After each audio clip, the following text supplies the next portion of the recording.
Hello, everyone. I am so thrilled that you guys are here. I mean, this is amazing. I was thinking maybe 10, maybe 15. And I love the fact that, Emery has put up with me for 4 months already with my meetups. I'm Will Johnston. I'm with Tiny House Atlanta, kind of a group that I have came up with. And what I've been doing is just keeping the conversation going. I've been wanting people to come together, see where you are in the process, and also know what you want out of this. The first meetup I did, a lot of people were saying, I had this one woman say, I just want to own a house. That's my goal. Me, I don't want to have any debt. You know, so there's a huge spectrum of why we all want tiny homes and why it interests us. So I'm just doing a quick little why I'm interested in the tiny house movement. Sorry, the people that have already heard this before, but you're gonna hear it again. And how I kind of came to where I am today of getting this group together and what we can do to move it forward within Atlanta. And I want to say thank you to my panel now. Ironically, I've met these folks via either 1 degree of separation from someone else, or I ended up at their house at a party. So, and so they just kind of got stuck with me. And I always test people now if I want to actually make them a friend or of an interest to keep them in my life, I'll bring up tiny homes. And if they want to keep talking, I'm like, okay, this is a good person. Otherwise, they'll end the conversation and walk away. So it's a great conversation starter or a great conversation killer. So Tiny House 101, what does that mean? Well, just to give a little bit about me. Will this go? All right. So a year ago, I quit my job and went to that was 10 years ago. Last year I went to New Zealand. And I went backpacking and worked on vineyards, and a lot of the things I kept noticing were these tiny home containers and tiny home living within New Zealand. And so that caught my eye. Spent 3 months in New Zealand, enjoyed it. I highly recommend it. Sorry, I'm kind of like, my back's to you. I highly recommend going to New Zealand. But the way of sustainable living and living in a small amount of space in New Zealand is rampant there. And I really appreciate their culture of promoting that. So that's planted the seed in my brain. 3 months later, I came back to the United States, and I didn't get a job. I kept doing side jobs, couch surfing, living with friends, but I kept seeing tiny homes, tumbleweed, come up on Facebook, and so I kept digging and seeing about this whole movement of understanding that, oh, you know what, that sounds really nice, to build a nice house for 20 grand, be debt-free, and do a job that I like to do, but not make as much as corporate money wants me to do and get, but I can still save enough for, retirement, travel, family. So the interest of the whole idea of the minimalistic, simple lifestyle really appealed to me. So I kept pursuing it. So I have really drastically reduced my possessions. I sold my car. I got rid of 3/4 of my apartment. I don't own an apartment yet. And I'm looking to buy a house near the Beltline soon, a tiny house. So I also, I went through another organization called Lead Atlanta about 3 years ago, and it's a great leadership group within the city of Atlanta that helps the next up-and-coming community activists, lawyers, CEOs of businesses really be involved and understand we do need to be more active in the community. And so that tiny house movement and what I kept reading about it and what it was doing in other places, I was like, okay, I need to keep this conversation going within Atlanta.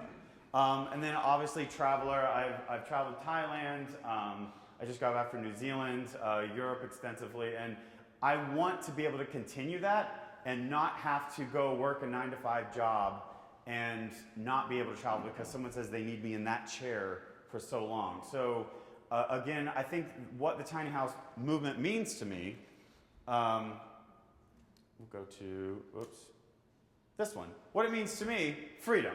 That's one explanation of what appeals to a lot of people. It's financial freedom, freedom to travel, freedom to grow with your life. Minimalism, you don't need that much stuff to be happy. We live in an age of consumerism. So why do we need a 2,500 square foot house when the norm, 2,500 square foot house I think for a family of 2 now, is it, or 4? But back in the day it was only 800 or 1,000 square foot. Building community, I really like the aspect of what the tiny house movement can do to reinvigorate what communities can do for each other. I'm really looking forward to hearing Brian talk about that with the SCAD pads and what type of community that built with his outdoor areas, because we can live small but experience big with the people around us. We don't need to live together, but we live close, and we can have a community garden, we can have a community space that we all share. Now, I don't know if we need to create some sort of app to test people that we, it's like a little dating service, like, do I really want to live near this person? But I figured I like surrounding myself with like-minded people of the tiny house movement. I find myself to connect with a lot of people who have the same values. Also, the job aspect. It gives you the freedom. If you don't need to make as much money to make yourself happy because you already have a smaller space to take care of, you don't need to keep saying, oh, I got to get that next promotion. I'm not saying don't excel in your career, but I'm saying you could actually do something you want to do and make a good living and not have to feel like, oh, I have to stay at this job because I have to spend or have to pay off my $5,000 debt in credit card bills, blah, blah, blah, blah, blah. And then also just the creative design aspect of it.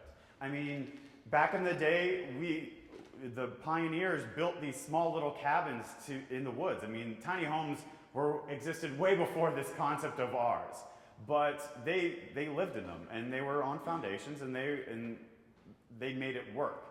Our concept of being able to take a small space of 160 square feet and make it move, make it bend, make it pull down, push up.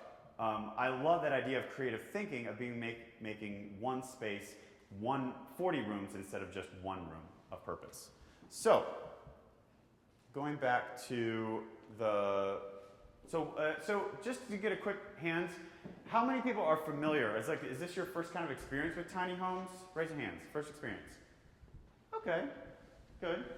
What about, you guys been looking at this, researching it? I know what I want. I'm just not sure how to do it yet. Where are we with that? Okay, good majority of people. I just did a quick basic layout because the tiny homes that I've been studying, and we'll get to this on the panel, is that in Atlanta you can't build on foundation between a certain square footage. But our little loophole is the trailer. So we love the fact that we could build a house on a trailer, and it's 8 feet wide by, I don't know if you want to do 16, 20, 24, however big you want your tiny home. But then only a certain amount of height, because you want to make sure it gets under all the bridges and overpasses in America if you do choose to move frequently. I'm trying to think what else. Going into my research, and I don't know what other people have found, it's just been fascinating to see how the tiny house movement has been an answer for a lot of different questions. So, for example, homelessness, a new type of income, revenue source. So this one up here is the concept that I believe Portland is doing. They're building a tiny house community for the homeless. And it's not a free endeavor for just the homeless to go live there, but they have to pay rent. So it gets them back in society of being a part of society and getting them back to a job, owning a spot, and taking care of it. So it allows them to get back on their feet. I'm jealous because I really like the layout. You should really Google Portland, the Portland tiny house community for the homeless. This is, I believe, Austin, and this is the Portland Tiny House Hotel. So people are being very inventive with the tiny home concept throughout America. Before you leave that, yeah. That bottom left corner, there's something very important about the layout of this. Ultimately, one of the things that drives sort of urban densities is the relationship of the automobile to the house. If you have a car that has to get to your house, there's a lot more square footage in driveways and road access. Cottage communities and the like can reduce that significantly because of the idea that, one, they're smaller houses so that you can walk past them more easily, and by separating the automobile, you're able to have a community where there's no concern about having a car at your house, and you can send your kids out the front door to play in the common space without worry of going across a driveway. It's an important thing to contemplate. And just for those of you, anybody know who Jay Schaefer is? Yes. Yeah. That left corner. Is this the Sonoma? Yeah, that's okay. Sonoma. I think he's calling that Goliath. Yeah. So this is Jay Schaefer. I believe he started Tumbleweed. He did? Yes. Yeah, but I don't think he is part of Tumbleweed No, he's anymore. 4 Lights now. Okay, it's 4 Lights. So this is in Sonoma Valley, California. Thank you for reminding me what the notes are in the PowerPoint. So this is just kind of fun to wing it as I go. I think I have one more. Wake up. Oops. So this is the Hiker Hostel in Dahlonega, Georgia. I saw it online, and my friend said, "Let's road trip." I'm like, done. So we got in a car, drove up to Dahlonega, and what he did is the container home fact. I love container homes. They are, I mean, I've heard both spectrum, and I'd love to hear opinions. They're easy to do, or they're not. And so what he did, though, is take 4 160 square foot containers and turn them into a luxury bed and breakfast, basically, type, and they're $55 a night. So I recommend going up to Dahlonega, Georgia, have a romantic weekend with your significant other, because the interior is all pallet wood, planed. Again, he's using recycled material, reducing carbon footprint. I mean, there's a whole reason of why people are going small and tiny. And the last one down here is, I want to say it's Blue Moon in Oakland, Maryland, which is funny. It's near my parents' farm in Western Maryland. And so what they've done is create tiny homes tiny cabins that people can rent for summer, winter, fall, and have a nice getaway.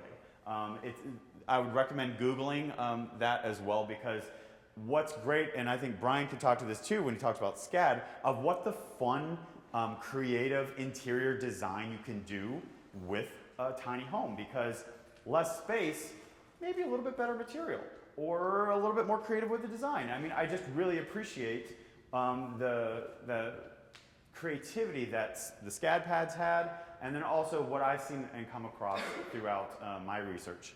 Going back to the reasons why people want tiny homes, there's a little bit of sustainability. They want to reduce their carbon footprint. They want financial freedom, and I think it's also, the biggest one is financial freedom. I keep Googling it, like out of all the millennials, it seems to be very big within the late 20s, early 30s demographics of just not having a huge financial burden. So groups in Atlanta that I've come across, I was hoping Dan was going to be here. Dan, I want to say his last name's Lachey. He has tiny home builders in Marietta, Georgia, where you can, he has all the supplies there. So if you're wanting to build tomorrow, go call Dan. Just Google him, you'll find him. Do Tiny Homes Builders, Dan Lachey, and he has all the materials, and he can either help you build, or you can build on his premises. Jamil Williams, which I was hoping she was going to be here tonight. She said she was going to be. But she has tiny houses in the Big Peach. She did a couple of great articles in a couple of magazines that's getting the conversation going in the Northern Arc. And I think her goal is, I believe she has some land in North Georgia, and she wants to create a tiny home community up near past Dahlonega. And then, of course, me, I'm Tiny House Atlanta. I also have a meetup group. We meet once a month, and again, it's just the conversation starters. Last month, I took people to Life Cycle Building Center, which is in Adair Park, and they are, I would say, a great resource for people who want to reuse material. So their premise is, they go in, if you want to renovate your house, they'll go in and demo it, but make sure it's saved, and it doesn't hit the trash, it doesn't go to the dump. Then they resell it or donate it to other nonprofits for materials that they could use. So my goal and next steps would be to build a tiny home on an educational and marketing platform with LBC, trying to use as much recycled material as possible. Just again, reducing the carbon footprint and seeing how well that makes. You do have to be patient on that aspect, as we all know, because if one wants to build right away, then you go buy new. But if you want to build over time and build it with a bit recycled materials, you have to wait till that gem kind of pops up instead of just being impatient and going and buying new. Life Cycle Building Center, and they're in Adair Park. Yep, yeah, they're great. They're open, I think, Tuesdays, Thursdays, Fridays, and Saturdays. Tuesdays, Fridays, and Saturdays. Tuesdays, Fridays, and Saturdays. He's on the board. I love having these people here.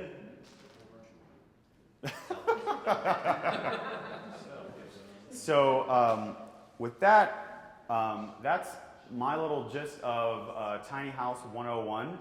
Does anyone have any questions or comments or something they'd like to add to that? Silence. Yes, sir. Well, is anybody addressing changes in zoning to permit it in the city of Atlanta? What amazing segue question. So that brings us to the wonderful people sitting in front of you. Oh, sorry, here's contact information if you, sorry, I'm not doing a very good job following my PowerPoint. I'm Tiny House ATL Twitter, tinyhouseatlanta@gmail.com, and you can find me Tiny House Atlanta on Facebook. But I can give out that later. Okay, so for tonight, I have again run into these amazing 4 people, either via 1 degree of separation, or I ended up at Howard's house party via a friend. So, so it was just so funny. Again, I tested the conversation. I bring up tiny homes, and the conversation kept going. So I'm like, all right, I'm going to keep talking to these people. Same with Robert. He kept coming to a number of functions that I was working with, like the Piedmont Park Conservancy and Chattahoochee Riverkeeper. Again, all around sustainability, community building, and stuff like that. Elizabeth, and I'm not doing your bios yet, and I'm sure I will. Elizabeth, I met 1 degree of separation. She's part of, I want to say, Tiny Homes Communities? Tiny House Alliance. Tiny House Alliance. Thank you. And then Brian Swenny is part of SCAD Atlanta that did the SCAD pads. So I'm going to now do your bios just to make sure everyone knows who the heck you are. So I'll start with Brian. So possessing a trio of SCAD degrees, a BFA in Historic Preservation, a BFA in Interior Design, and a Master of Architecture, Interior Design Professor Brian Swenny puts all 3 disciplines into practice in his Decatur, Georgia-based firm, Swenny Design. Awesome. Then you have Robert Reed, this gentleman right here. Since graduating from Georgia Tech in 1989 with a Bachelor of Science from College of Architecture, Robert has been at the forefront of sustainable community planning in the Southeast region. He co-led the Community Interaction and Architectural Guidelines process for the award-winning Chattahoochee Hill Country Land Use Plan. The Atlanta Regional Commission and the American Society of Landscape Architects recognized the plan as a development of excellence for its public participatory process and visionary planning. The Atlanta Regional Commission has recognized Robert 2 additional times with Development of Excellence Awards as the principal designer of Sutherland Place and Lampkin Street cottages, in which I want you to touch on that in our discussion. Elizabeth, I went to LinkedIn, so I'm sorry. I'm going to have you fill in just a little. But she's a senior assistant solicitor for the city of Atlanta, and that's all I got. I'm sorry. I know you're so much more. That's all right.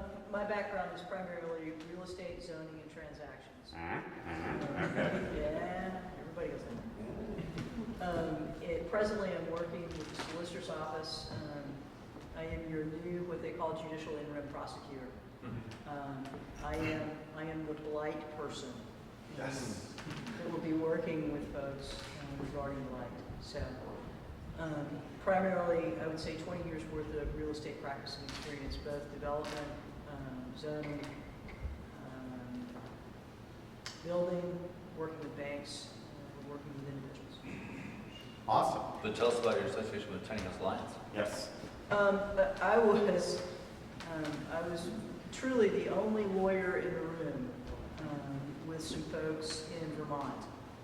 And the founder, Elaine, along with Jay Schaefer, Dean Williams, some other folks from Portland, asked if I would continue working with them because of the background. So that the Tiny House Alliance is an organization that was put together in order to be able to put out building ethics, as well as tiny house design models, basically a little bit of a think tank as well as an ethical organization for builders, homeowners to contact, that kind of thing. We also put together some documents. We've got some good neighbor documents. I did a draft for an ADU overlay district for language for folks to be able to put that in place if they need to in other jurisdictions. So Awesome. What is ADU? Alternative dwelling unit. For those of you that are wondering what that is, that's the small tiny house you put in your backyard. Oh, Which is- I want one of those. Which is gaining momentum as well. Yes.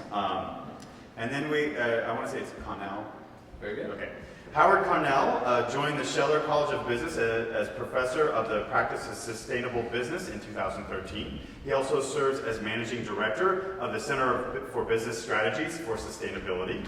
In these roles, Professor Cornell teaches sustainable business consulting project courses in the undergraduate and MBA programs and leads many facets of the center, including educational initiative and student career opportunity development, industry outreach, partnership development, and fundraising, and center management. So please welcome our panel. I'm just going to pull out a chair right here. So the first question, and we will get to zoning, I swear, because that was obviously a huge question for a lot of people. But I wanted to know, just if you could, in a couple sentences, like, what does the tiny house movement mean to you? And actually, I'll stop there. So Brian, do you want to start? Well, for me, as an educator working with the students, it means helping the students be innovative and think differently about space. I mean, the single-family dwelling has been getting bigger and bigger, even though our families are getting smaller. And it changed for the first time. It reversed with the recession, but now it's back on track. It's getting bigger and bigger. And just having the students think differently about living and actually get students living in the habitats to experiment with that. That's what it means to me. That's good. For me, it means a financially as well as an ecologically sustainable model, as well as providing an opportunity for really good design and space use. I think, and I agree, that the houses have become much larger. The second story always costs less money, so you're going to put one on. The problem with that is, if it was bad design on the first floor, it won't be much better on the second floor. So yeah, that's what it means to me. So for me, it's about a solution, and particularly in Atlanta, where our predominant housing pattern for the history of the city has been of single-family houses. The idea of attached housing and multifamily housing in the city of Atlanta in particular is really a fairly recent phenomenon. There's always been the scattering of multifamily buildings, but the history is in the neighborhoods of our cities as single-family house neighborhoods on those typical 50 by 150 lots that you see. And to me, this is a way that we can sort of transform the density now that our family sizes are going down. We can transform the density of these neighborhoods from what is really dense enough to live in and be comfortable to something that is really truly sustainable and bringing in a lot of a generation of residents that ultimately may not be able to afford living in the city now that it's becoming a much more vogue thing, and be able to get those people into the city to keep its vibrancy, to keep its livability. What it means for me is I originally came to know about tiny houses from a personal aspect, which is I was not necessarily looking to get a smaller house myself. In fact, my wife and I bought a nice sizable house that we can go into with 4 kids in the sort of traditional sense, which is what we wanted, but we also wanted to live a little bit differently than what the typical American standard is we wanted to live in a multi-generational family. We wanted my mother-in-law to move in with us and be a caretaker with our kids when we have kids and sort of have that vibrant family. She has decades of healthy living in front of her. That's nothing like that. And so we have a backyard and thought, hey, can we build something like this? Can we build a small cottage? Do we need to do an add-on? People started talking about permitting. And I realized, well, this is a lot more complicated than I realized. And then the word tiny home came across and I was like, oh, what's that? And I also teach sustainability at Georgia Tech, and my wife said, wouldn't it be great if we could build a small little cottage in our backyard that's also the most sustainable materials, most resource efficient, all those sorts of things. And so I wanted to use it both in terms of creating a more vibrant and healthy family situation, in my opinion, but also use that as an example of how to do that in the most sustainable way that we could. And in teaching sustainability, we talk about innovative business models, about new ways of thinking about typical business structures. So in residential, Airbnb would be a good example, or Zipcar cars. People talk about shared resources, the way that businesses create value, and the way that consumers and users of things sort of interact with where they spend money and how they create the lives they want is changing very rapidly. And I think this is an area where we've sort of been on a standard model of growth in residential units for a very long time. And this is a way of just creating another way of living and opening up people to, it doesn't just have to be the way that we're talking about, that it seems like the American dream is. Amen. I want to touch on what Robert and then what Brian and I mentioned before, and then I swear we're going to go into zoning. But the, I can read zoning ordinance right now. yeah, he's got it. He's got it. In fact, that was one of the first conversations Robert and I had. He's like, "This is the reason why you can't do this, this, this, this, this." I'm like, "You're really depressing me, Robert. I don't know what you're talking to me for." But I wanted to focus on the last little tidbit of what you said about the community aspect of redefining the community, and I want to know also and pick up what Brian noticed with the SCAD pads. And is everyone familiar with the SCAD pads? Okay. Melanie, do we have that on here, right? Savannah College of Art and Design. Actually, Brian, do you want to speak to it real quick? Go ahead. 2 years ago, the Department of Building Arts, which is everything from furniture design to architecture, we wanted to do something. We wanted to do something innovative. We wanted to get the students involved. And some of the educators came up with a concept with a mixing of as many of these disciplines as possible: preservation, architecture, furniture design, interior design. And we came up with, we saw what the problem was, and it was a historic preservation problem. It was talking about parking decks and how people were driving nuts. And some pictures. So what's happening is less people are using the parking spaces. And I forget the exact numbers, but there's a lot more cars than there are parking spaces.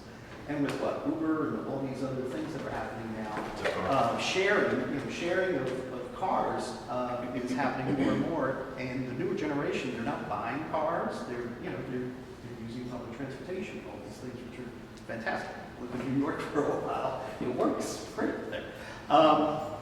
So the concept was, what do we do with these empty spaces? Instead of just tearing these buildings down, because they're inhabitable spaces. So the concept was, can we make a living unit out of a parking space, a 8x16 module? But a key to it, where we did some charrettes, where we had architecture students, preservation students, and my interior design students got together. And the key to it was that public space as well. It's not just the interior space, because 135 square feet can be claustrophobic.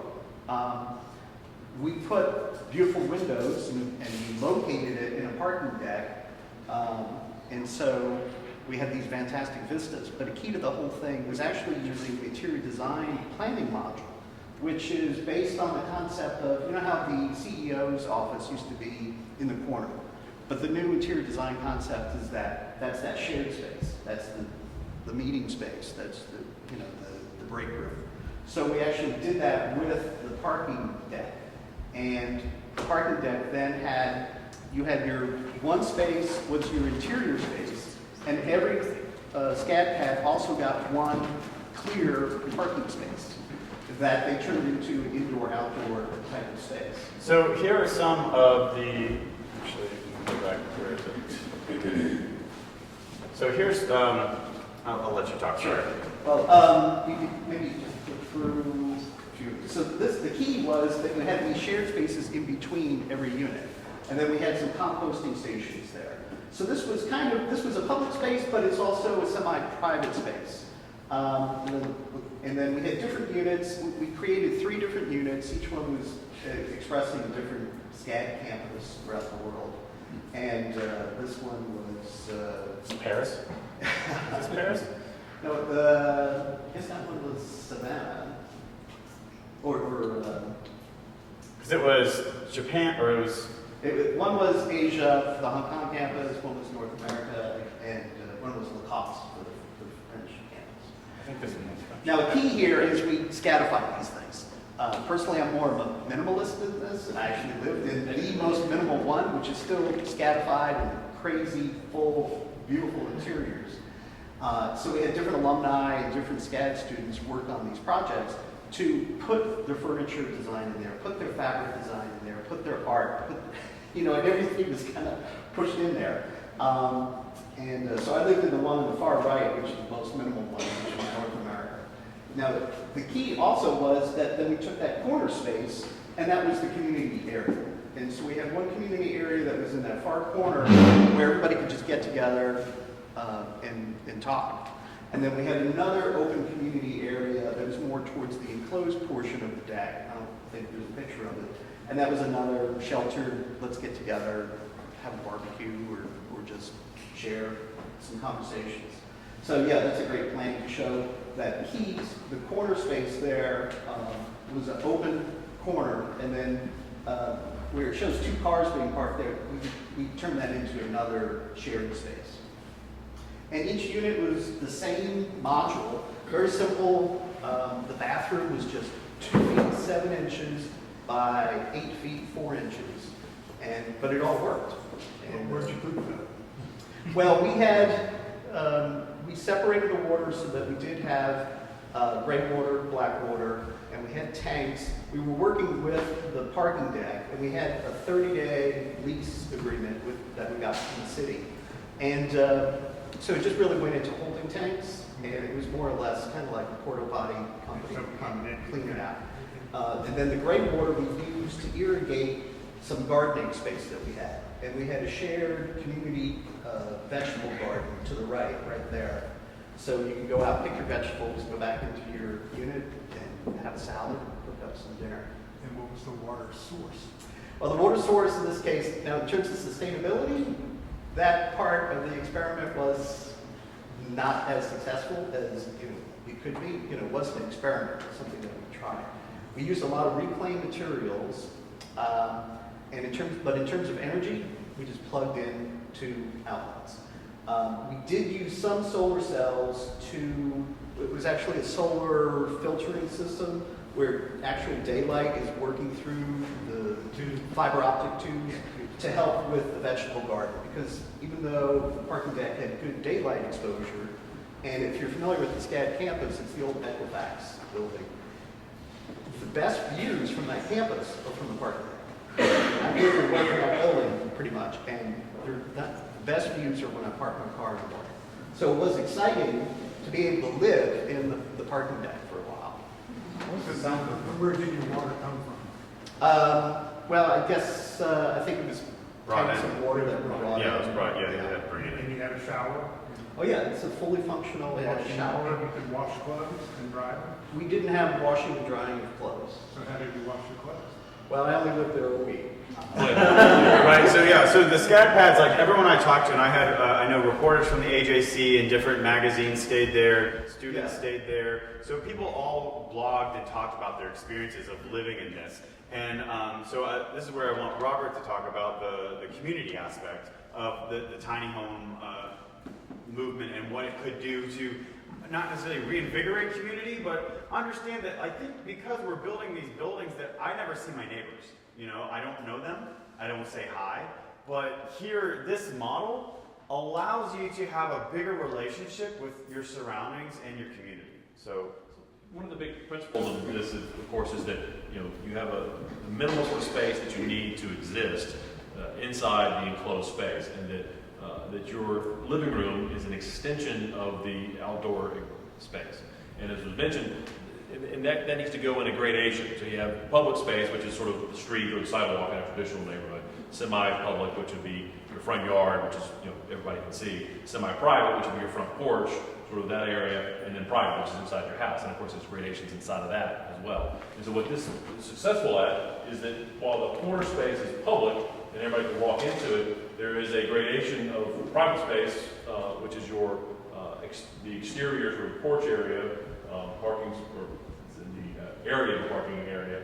But by having the semi-private space next to what is effectively a semi-public space, the sense of area is enlarged because you're able to see over the hedges and whatnot. But then, well, the point of all this is that you can have all these spaces and have that gradation of privacy in a very short amount of space if you plan it well. And so by having that, you don't need an acre full of land to get your privacy. You've got gradations of this space that give you the sense of privacy in a community while easily accessing community and being able to engage your neighbors. And what we found is that by removing the vehicle from that, so that you don't have to drive up to each individual house, the amount of community engagement that is created is tremendous. So one of our first projects was the East Lake Commons co-housing project. And Greg Ramsey, my partner, was the designer of that project.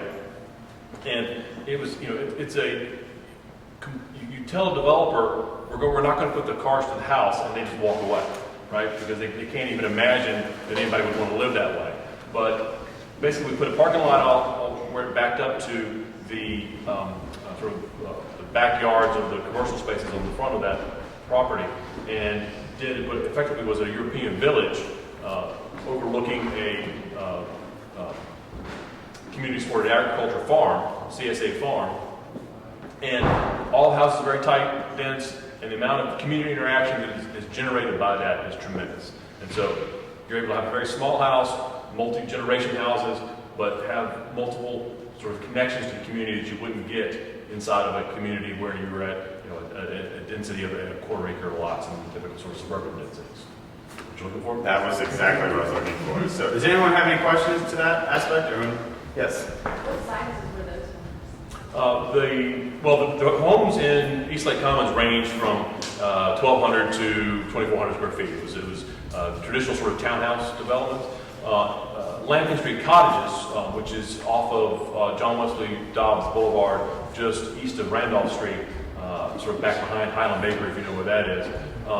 Lampkin Street Cottages were 900 square feet, and they were little shotgun freestanding houses, whereas East Lake Commons got even more density per acre of houses anyway. This worked out to be about 20, or Lampkin Street Cottage was about 24 units to the acre, basically 12 houses on a half-acre lot.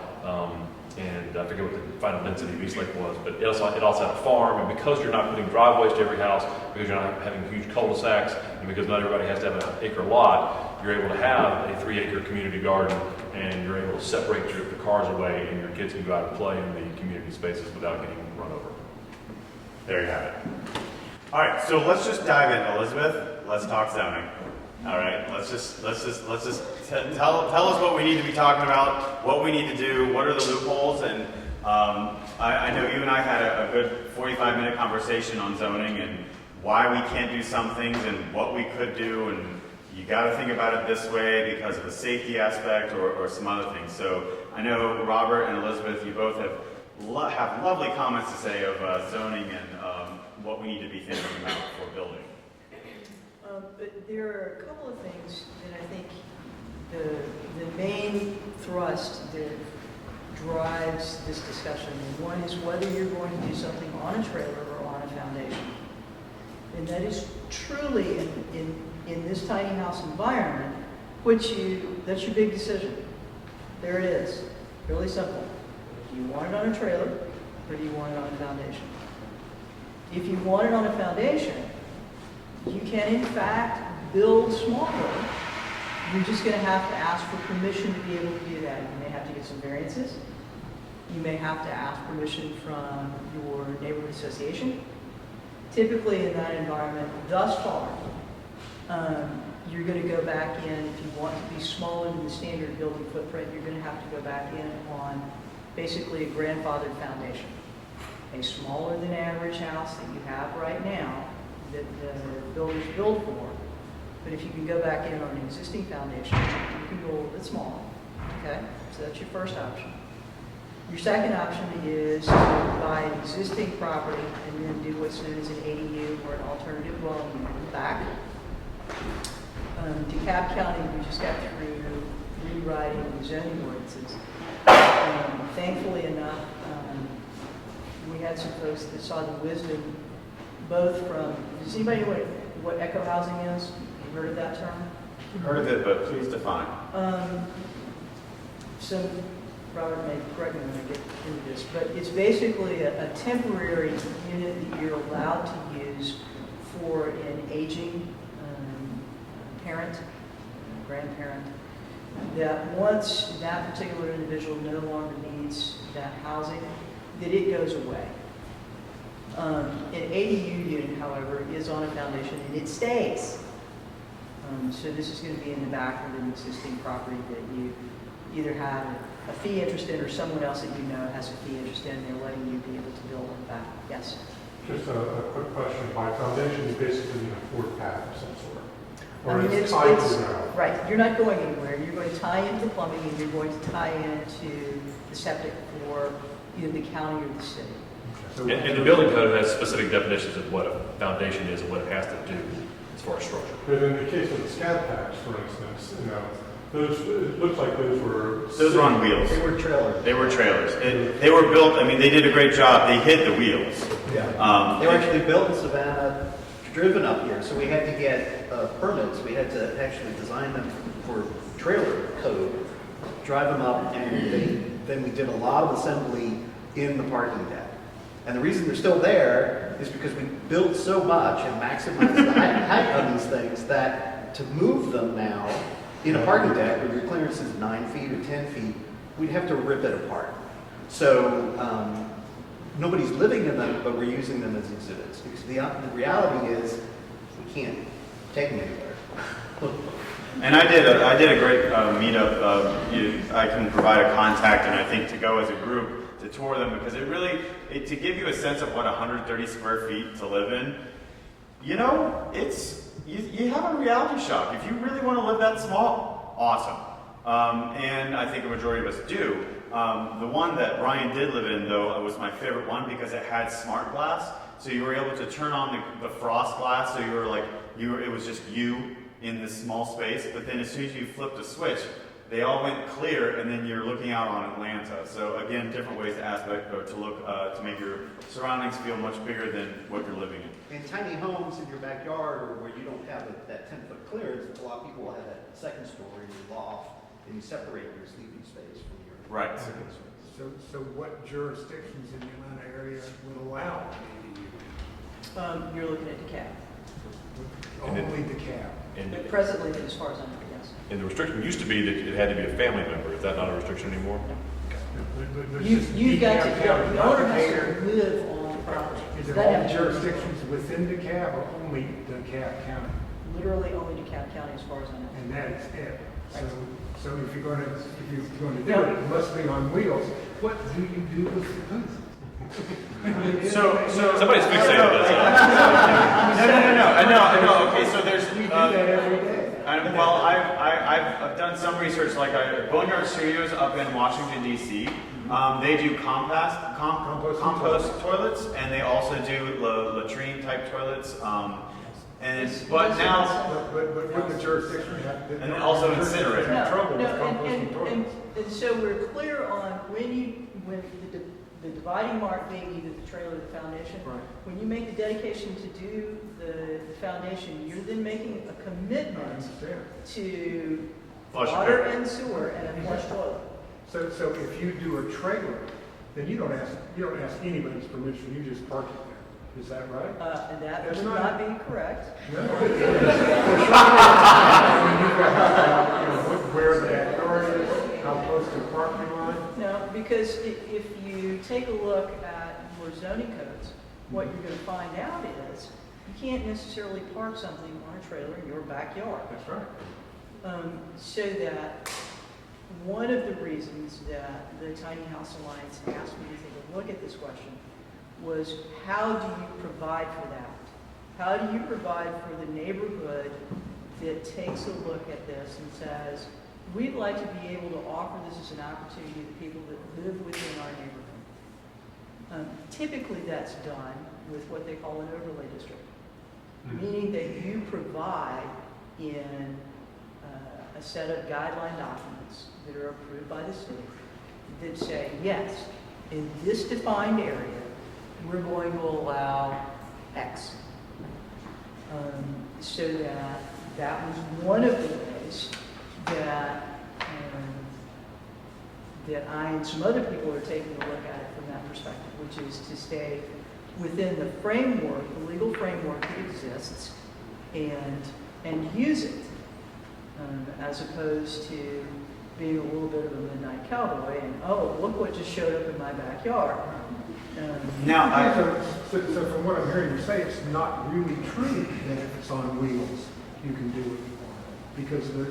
Because the zoning regulations won't allow. You just On a typical, single-family house lot, Right. there are trailer parks that are Right. defined Right.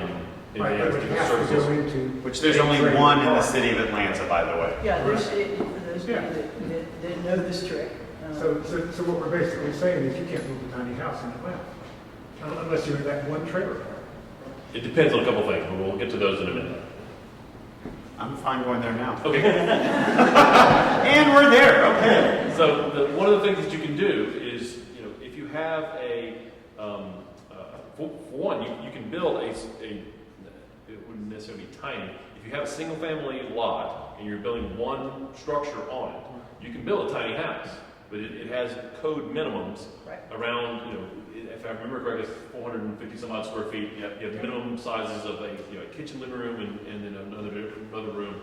You can get to about 450 square feet. And that's city of Atlanta. And that's City of Atlanta. But you have to have a lot underneath it. Right. And if you know what City of Atlanta lots cost, you're not going to get, sort of the $20,000 goal. Right.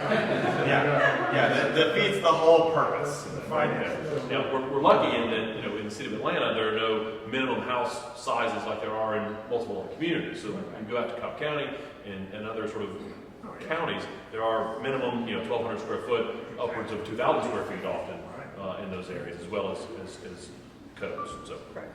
Yes. I know a common trick of developers is to buy a large parcel of land and then subdivide that parcel into the various single-family units. I wouldn't call it a trick.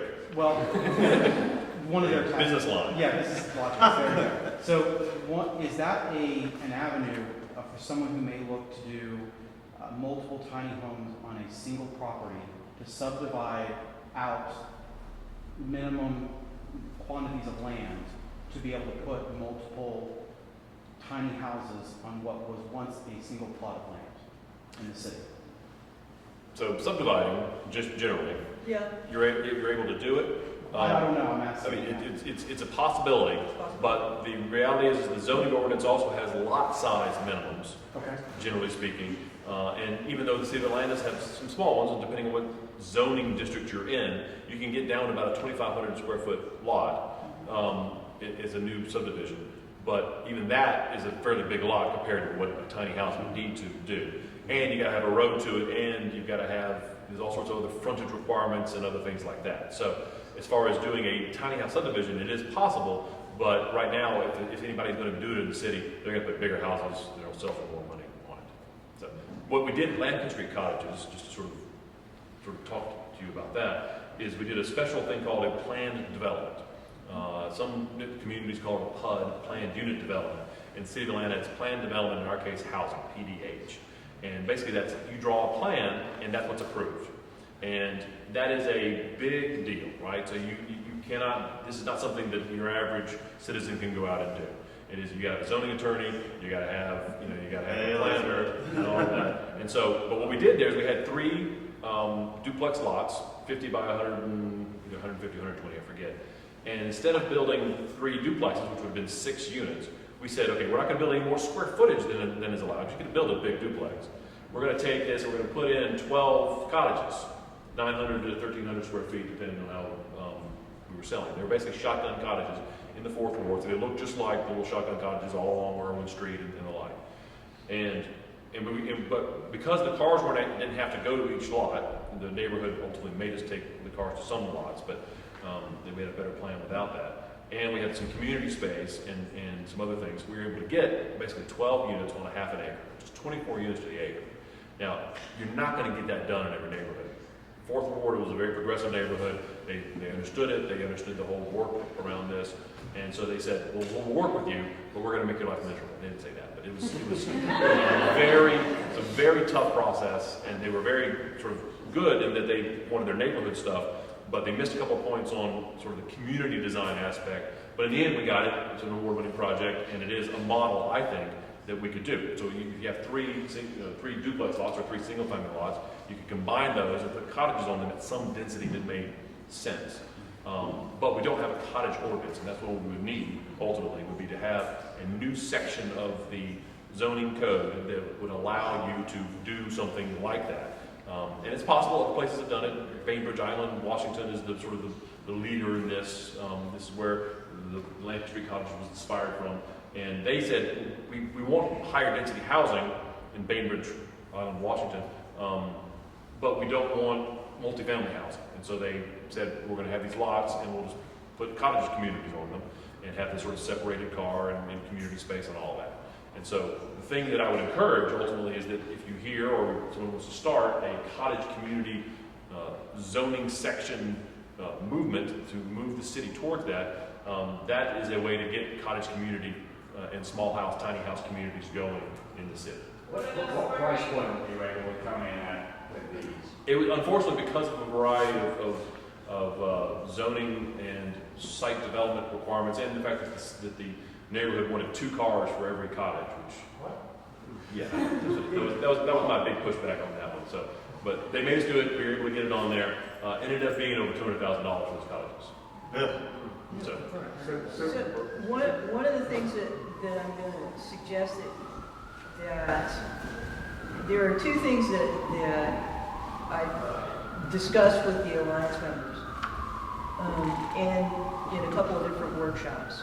One is when you're talking about increasing density, everyone in this room is, I think, a believer in increasing density. Am I correct on making that assumption? Not every neighborhood that you're going to walk into is going to agree with you. And they will see what you choose to do as affecting their property value, and they don't necessarily have the same agreement that that increasing density actually improves property values. Does that make sense to everybody? And the second thing is, when we're talking about putting things on a foundation and or putting it on a trailer, the trailer aspect is the thing that makes most people more nervous. Okay? And the reason is that that particular trailer isn't attached to the real deal, so that it's not adding value, and it may not be there, and it's not taxed, so that you're not adding to the tax base for the neighborhood. Is everybody with me so far? That you may in fact be affecting your neighbor's property value, not necessarily to the positive point in their minds. You with me so far? And you may not be there after all this has gone through. So that those are considerations to take into account. Yes, sir. I live over in Venetian Hills area in PUS, and there does seem to be a tension when you say we want to increase the housing supply, and yet we also want for our housing values to continue to go up, which feels like a bit of a violation of supply and demand.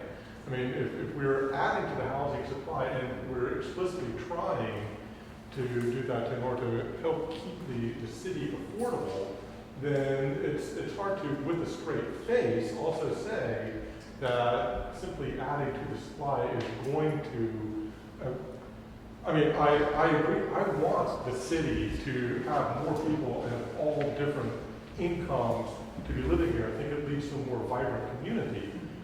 But you can look to places like San Francisco where they make noises about wanting to have more people there, but when folks actually attempt to bring in more housing at the types of densities that you would need to really affect the problem, they're like, well, but wait a minute, what's happening to my property values as a result? So it just feels like there's a contradiction in terms built in whenever you say, all right, we want to make it nice, we want to keep land values up, but we also want to have enough so that there's everybody, it comes in. I mean, how do we address this problem? How do you? I'm looking at my left. I think what's going to happen is, what you're going to find is that as the city, as the metro region continues to, what's the word, municipalize, where we have Brookhaven and everybody's got a city, donating the city, and, right, all that goes on. Liberty Hills, etc. Exactly, yeah, Blue Hills, the Lakeside, which was just a high school, if I remember correctly. Right. They're going to ultimately, all those cities are going to limit the multifamily zoning that they have in them now, if they have any at all. And that's the trend, that's where they're going with it. Ironically, what's happening is the only place you're going to get multifamily zoning is in the city of Atlanta. And the city of Atlanta is embracing it and has very strict rules about how it gets built. And what you're going to start seeing is, oh, there's multifamily housing, oh, and it's very expensive, oh, we need more, and it's going to force more neighborhood gentrification as it goes. This is a pattern that's happened in other cities. Atlanta's actually behind the curve on this compared to multiple cities. But as far as adding housing, the sort of concept of a cottage in an accessory dwelling unit is how you do this. And so it doesn't necessarily detract, maybe a trailer is a debatable sort of issue. I'm just. This is what people say. That's why you bring it. But one of the options we do have that is a legal thing inside the zoning ordinance is you can build a tiny house in the back of your house as you sort of want to do. But it cannot be a separate living facility for a separate family. And so a kitchen cannot have a stove, effectively. And so what you can do, or you put this in your basement. I had a house, single family house I built in Lake Claire, single family zoning. But I put a guest suite, 2-bedroom guest suite in the basement, and did not have a stove, just had a sink and a dishwasher and a microwave, basically. And I rented it to an Emory student. And technically he was a roomer because he had to come into my house to get through to it. He didn't come into my living space, he came into my garage. But those sorts of things are the things you can do to sort of add to density. That's in single family. In in two family, R5, which is duplex zoning, there is this nuance that I have yet to confirm. So here's the option. This is where we talk about zoning. All right? So a two-family dwelling, is a residential building containing 2 dwelling units, but which is not defined as a duplex. Okay? A duplex is 2 residential dwellings within a building which either share a common wall, and they go on all about how they can be attached.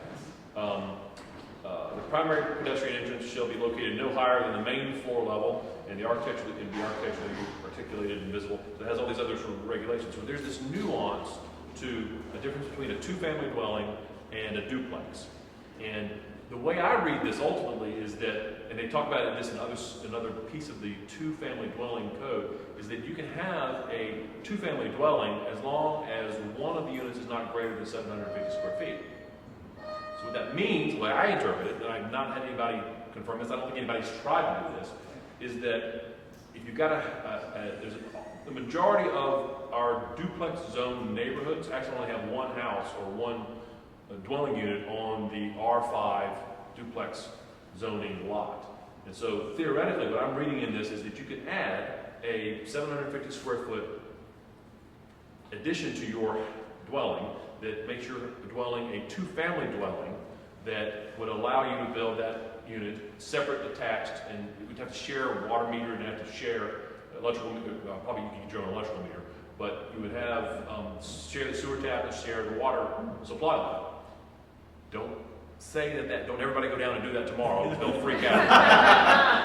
But if you're zoned R5. If you're zoned R5, which many of our neighborhoods, the purpose of R5 zoning, I continue to read that too, was to provide for the medium density development, to encourage neighborhood maintenance and preservation by allowing the conversion of large single-family homes to 2-family use.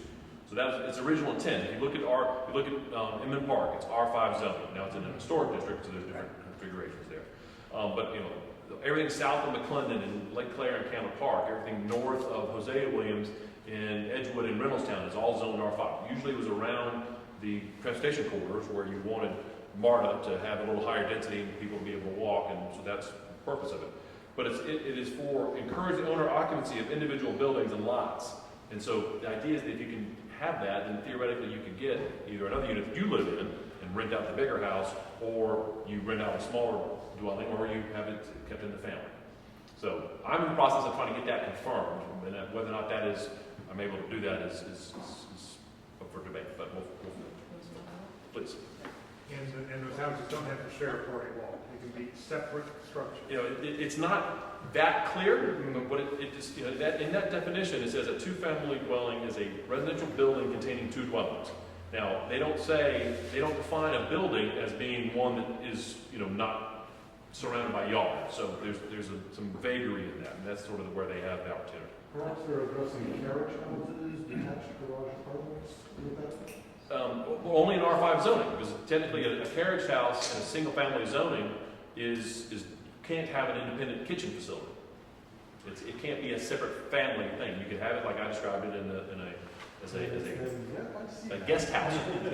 It's a guest house or guest rooms, how it's defined in the zoning. Okay, so I'm going to veer away from zoning just a little. Please. And I want to bring some people So there's lots of people that- So let's talk. I want to bring Howard into the conversation and talk about sustainability, and also Brian in building and design. So Howard, with all of your, and I know you said, you know, of what your experience with tiny houses, like this is what you want to do, but what with your teaching sustainability and innovative thinking and in design, how would you design a tiny home to be more sustainable? Is that a fair question? Not to put you on the spot. No, it absolutely is. I think, I mean, you brought up the Life Cycle Building Center. Before I was at Georgia Tech teaching sustainability, I found out about the Life Cycle Building Center actually through a high school friend of my wife's. It's a really, really great operation that is rescuing all these building materials that are very valuable that would otherwise be going to the dump and offering them for significantly below market value. The person who approached me about it, seeing if I would either be involved or give money. I didn't understand it very well. Didn't commit to it. Finally went down there and saw it. And I thought, man, this place is really, really cool. And now that my wife and I bought this new home that needs a lot of work, we're trying to do, I shouldn't say that it needs a lot of work, it's a great home, but we're trying to do a lot of things to it, that I go down as a customer to the Life Cycle Building Center probably twice a month, and have saved already thousands of dollars from using a lot of great dealer there.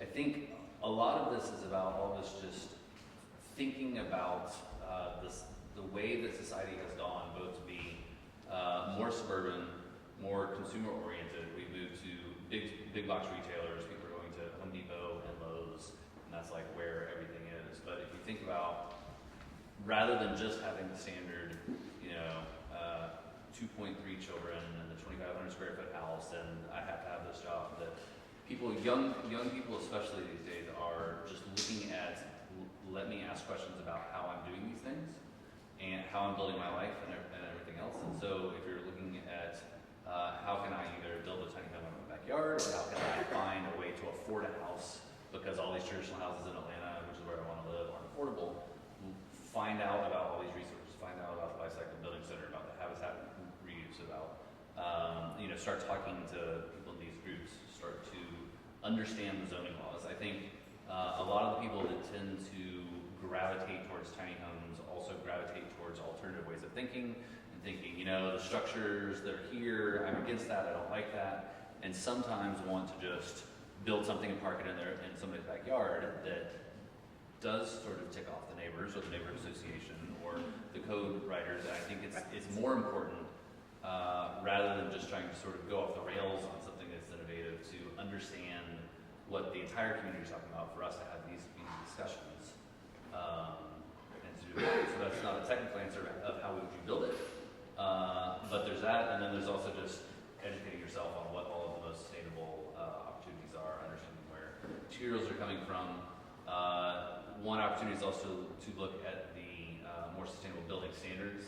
So LEED certified building, Earthcraft certified building, what is called living building, which is sort of the most extreme version of that. Talk about the distance from which your materials can come to your work site. Wow. They have to actually be sourced from, potentially forests within a certain 100-mile radius or 250. Like, I don't know what the distances are, but just to educate yourself around what are the standards that people are saying to be a more sustainable living structure. Here are the types of things that people tend tends to gravitate towards, and use that to inform your decision making. Awesome.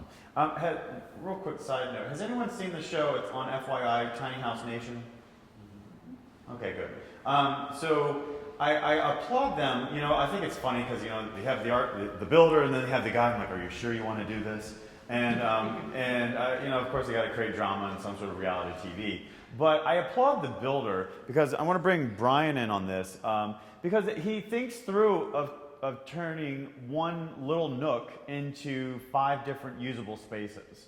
Especially when I've seen a family of 4 with 2 kids that are in, like, I think 2 and 3, and here they're moving to a space that's, you know, the size of their bedroom in their old house. So I want to bring Brian in. I would like the others to talk as well from what they've seen, but from the SCAD pads and from what you, as an architect, and what you folks have seen, what ways and what inspires you of what you can do with one room in a single space to turn it into many? Well, it's first back to the sustainability aspect. One is by living in these things, and it even changed my behavior a little bit to be living in one of these units, especially because the key part was water use, because we had like a pump and it made a lot of noise. When you're home and you turn on the water, it just flows. When you're in some of these units, I don't think we wanted that extra noise, but it made you very conscious of the water, and you realized, well, some of that's going to be recycled, and some of it's going to be brown water, and some of it's black water. And then the other part of sustainability with the units is that we actually had artists and alumni do a lot of the interiors. Marcus Kenny did several of those interiors that you saw, and he has his own life cycle building center.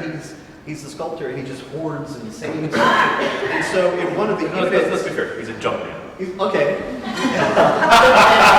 Exactly. But in one of the units, instead of using wood or even reclaimed wood, he used yardsticks that hardware stores used to give out free in the 1950s and 40s, and it became a work of art. So it was a nice combination of sustainability, material reuse, and doing it with an artistic flair. He even put between the strips of the yardsticks, he put old necklaces, so it had like a little metallic chain aspect to it, and that reacted back to, he was trying to reference railroads. So it gets down to detailing, I guess, is what we're trying to go with that. With a small space, every little element and how it comes together has to mean something. Now, in terms of multi-use, the bathroom itself was more or less like a European hotel bathroom where the sink and even the toilet might get wet a little bit when you're showering because it was all just an open space. We didn't even put a door between the toilet room and the other space because doors take up space and kind of get in the way. First thing I did with my small house, which is just under 1,000 square feet, was took all the doors down. You know, in the 1950s and 40s, every room was separated. Suddenly, you had a more spacious interior. And then, so it was just detailing. The kitchen was just a simple counter with some actually nice units and a pull-out refrigerator. The multi-use didn't happen throughout the whole unit as best I thought could happen, although there was some interesting things with the walls and the fabric, and some students actually had the fabric would pop out and you could put a book or a nook there, or it became shelving. We also had a 3D printer next door, so the concept was in all of these units it kind of had like a little track system, and if you needed a toothbrush or a toothbrush holder, you'd print one. And you'd actually have a plastic printed toothbrush and a toothbrush holder. And that's not too sustainable, it was plastic resin, but you know, the idea was you made these things and you'd work with a little rack system. The best multi-use aspect that we had was probably the bed, which was also a sofa. In one of the units, it had the bed was lifted up, and then we had a desk workspace below it. If we were to do it again, or if or when we do it again, I think we'd have to make things open and close, and flip and slide a lot more than they did. I think and so that's more detail. Sarah Sasanka, have you heard of Sarah Sasanka, the not so big house? It's a sort of the movement that you don't have McMansion, but you think and you actually design for what you do daily. You don't just builders build space because it's fairly cheap. The first 1,500 square feet costs $100 a square foot. The next 1,500 square feet probably only costs another incremental $50 a square feet. And so they can add that increment and get that impressiveness without much design. They don't like working with designers because designers take too much time and take too much money in their minds. But what you can do is work with a designer, ultimately, and Sarah Sanka's point is design for how you live. Think about what you do. Think about what you do with your space currently, and think of what you don't really need in that space. And if you do that, you'll find how little you can live. And I would make that bit of it delightful. Absolutely, absolutely. And in terms of inspiring your thought, obviously working with a designer is great. Watching these shows and or documentaries that you can find online and on Netflix or whatnot to talk about how to use small spaces really well. And something my wife and I both did is there's an app or a website called Houzz, Houzz, as well as on Pinterest. And if you want to just if you're trying to think of something that's interesting and what could I do with this today, do searches on Houzz and on Pinterest, and you will be amazed at how many really, really innovative and cool ideas, whatever you can think of, somebody has done it, and you can find pictures of how they've actually executed it. Also, I guess you could say, I would say, just like there's food porn, there's tiny house porn. And it's tiny house swoon. Oh my gosh, it's luxury. Like, they must have spent at least $80,000 on some of these little tiny dwellings, but I'm like, I would never leave. I mean, they just thought of everything of this little space, and it was just amazingly immaculate put together. We have more questions. What? Tiny House Swoon, SWOON. I'm gonna go in the back. Nate, is it Nate? Yeah. Okay, Nate. So we're getting to the point now where rubber meets the road. Yes. And we are talking to vendors and architects and general contractors. So just throwing this out there, if anyone has any resources along those three lines, we'd be very happy to hear about it. Affordability is a big issue here. I mean, we're looking at property that is going to require us to get a mortgage. And then we're talking to a lender, nothing under 600 square feet is too risky for us. So how do we talk to lenders? Do we go to a credit union? Perhaps that's an easier way, a better route. So if you have any recommendations on anyone in the Atlanta area that would be willing to take on some of these tiny house projects. The other ones is talking to architects. Some of them aren't experienced with these design elements. Also, they're going to increase their fee because frankly they're doing all the design work for a very small place. They're putting a lot of effort in, and your budget is pretty small, so their percentage is not going to really cover their time. So they're going to add a premium.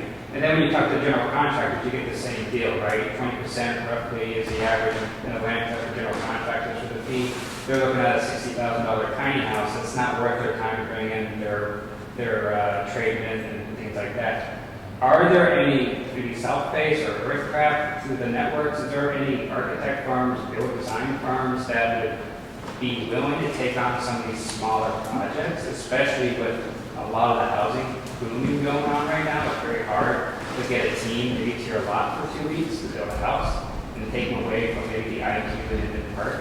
I mean, You're going to have to find somebody who's passionate. I mean, you're not going to get somebody who's your average builder, your average sort of renovator or anything like that. You're going to have to find somebody who's where do we start finding those people? You can use Bob Billing. He's actually working with our project. We're working with I'm working with a nonprofit doing sustainable dwellings for senior citizens and veterans. And Bob Billings, he specializes in natural building, sustainable things.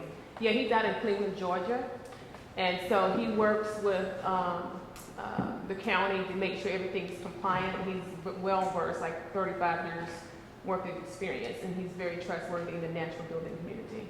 And for an architect, my former partner, Greg Ramsey, Village Habitat, he's not so much a small house specialist, but he can design it small for you, and he'll design a really delightful space.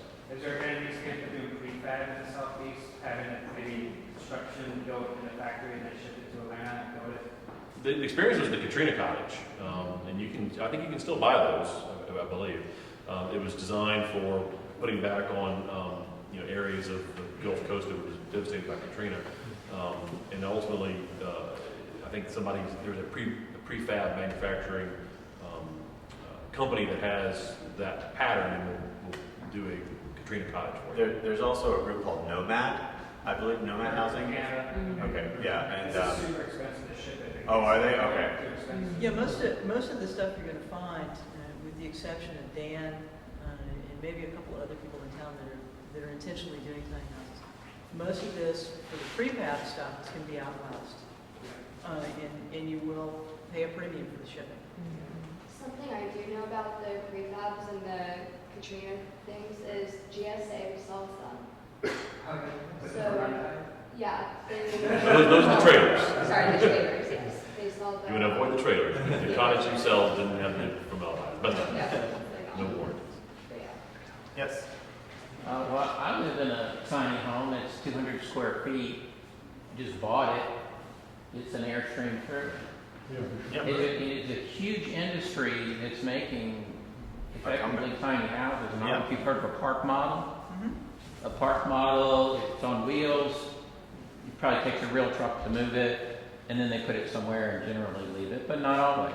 And I've lived in one of those for as much as a month. Why wouldn't you just manufacture these things and deliver them to the site? Many people do. I mean, many people do manufacture tiny homes, but there are I was actually hoping Brian Preston. He's actually in prototype right now. He's in Villa Rica. Are you talking like a prototype for a tiny house, or just? Well, I mean, what I have is a tiny house. It's got a shower, it's got a restroom, Right. a kitchen, refrigerator, microwave. I mean, it's everything that you're talking about. The things collapse. But it gets back to that question of where do you put it? Right. I mean, can you put it anywhere for a long time, for 5 years at a To time? say it's your house. Well, why would you build one on a trailer when you can buy one on a trailer? That is the trailer. I think there is a separate way to take a look at that. The initial home on a trailer that you took somewhere and you put was a mobile home. And that could be attached to the realty. And when you did what's known as retired the title, that mobile home stayed on that property. You didn't pick it up with you and take it somewhere. The tiny home on the trailer now is more, it's a different design. It looks more like a house as opposed to something you're going to drive down the road or something a box that you're going to drop. But a park model doesn't. The things that you see coming from Four Lights, from Tumbleweed, from the Chris and Melissa Tack House, when you take a look, the Tall Man's Tiny House, when you take a look at those products, it's on a trailer, but when you walk up to it, it truly looks and feels like when you walk in the door, a stick-built house. And I think there is a difference between the folks that are doing Airstreams, those that are doing the conventional 1970s, Mobile home. mobile home. And then there's park model. And then what I would like to consider the new version. I don't know everybody else's, and I would love to hear your opinion on this. All housing gets a refresh. At some point in time, what was old becomes new again. Smaller footprints are coming back. I would like to think that the tiny house on the trailer is now a revision of what used to be a mobile home. I think RV parks have their place. They always did. We shuffled them out. I think now we're beginning to see that they can come back in. But I think those are all different types of housing. Does that make sense? So that just because it's on a trailer doesn't necessarily mean that it's... Well, a mobile home is a kind of a different thing. But they're all tiny homes. A mobile home's not even a tiny home really, but a park model is and an RV is. And it's entirely suitable for living. There's a community out in Gwinnett, at Jones RV Park. And almost everybody lives there and just lives in their RV. And it's a model that really works. You can just go down and buy a used one for $10,000 easily, and you can get a nice one for $50,000 and live in it. And that's what I do. And I would just say, and you do, and many people do, but there's obviously, based on this discussion and the success of the tiny house movement, there are people who are looking for something that model doesn't fit. What's the difference? And that's what my question was really. What's the difference? Well, so I guess how I would react to it differently right now, like, because I would like to live within the city of Atlanta. I don't want to live in Gwinnett. So, and it goes back to us talking about, and for what you said about, I want the artists and the people who only make $15,000 a year, but they add so much to our city because they are eccentric and they need to stay within our walls because it makes it a city. Instead of making everything worth $150,000 they can't afford, we ship them out to the suburbs or we ship them out to a rural Georgia that's where they're supposed to exist, and then they can't contribute to what makes Atlanta great. Now, I'm not saying, to each their own, definitely. And it goes back to what Elizabeth said too. I don't know if I would want an Airstream and or a mobile home parked next to my tiny house. When I imagine a tiny house community, I want to see little tiny homes that look like little homes all in a row. Well, that brings me to something I was going to ask earlier. I started to raise it. What's the legal framework that allows us to constrain how big a person's house has to be?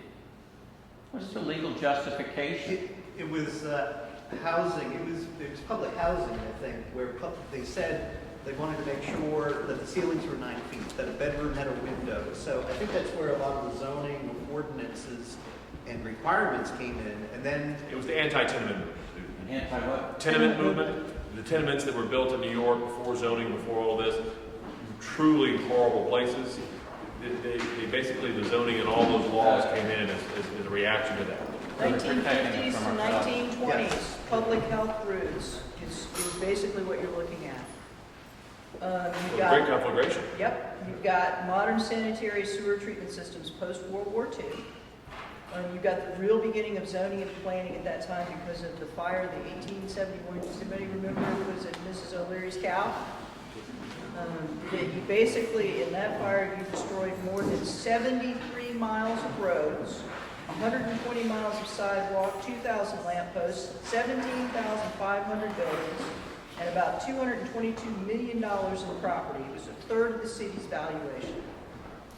So that's the public interest in that. That's the public health, public protection, zoning aspect that comes online because of that. And then along the way came in parking and saying you need to have 1 or 2 spaces or 3 spaces for every dwelling unit. And a lot of the zoning is now working against us. And for anybody in the room who's interested in why in the world are all these things in place, that's a lot of the info. When I mentioned to somebody in the School of Architecture at Georgia Tech that I was going to be on this panel, they sent me several articles, both pros and cons about this, and there is an article published in 2005 out of Emory called Life Together, How Housing Laws Define America's Families.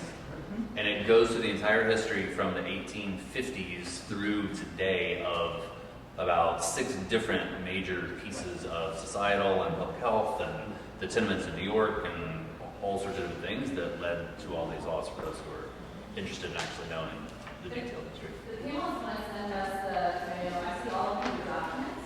You want to send them to me at the end? I can make sure everyone whose email we have from tonight. Yes, definitely. So everybody all the reference documents. Absolutely. I see very thick packets of paper. In terms of design and also, because I'm glad you brought that up, I wanted to point out that the question of living in a tiny space has been addressed again and again in terms like mobile homes, airstreams, also ships, other places, so you can go to sailboats, exactly, so you can go to... You can live on Lake Lanier. Exactly. you can be inspired by. I see a lot of people do it. Then I won't tell. You can be inspired by life in places where the constraints are sort of built in. You've got to drive down the road.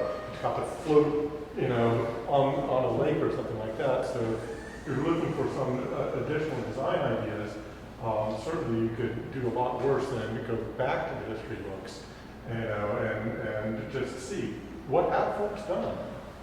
Because the big house movement is really, historically speaking, very recent. So. Yeah.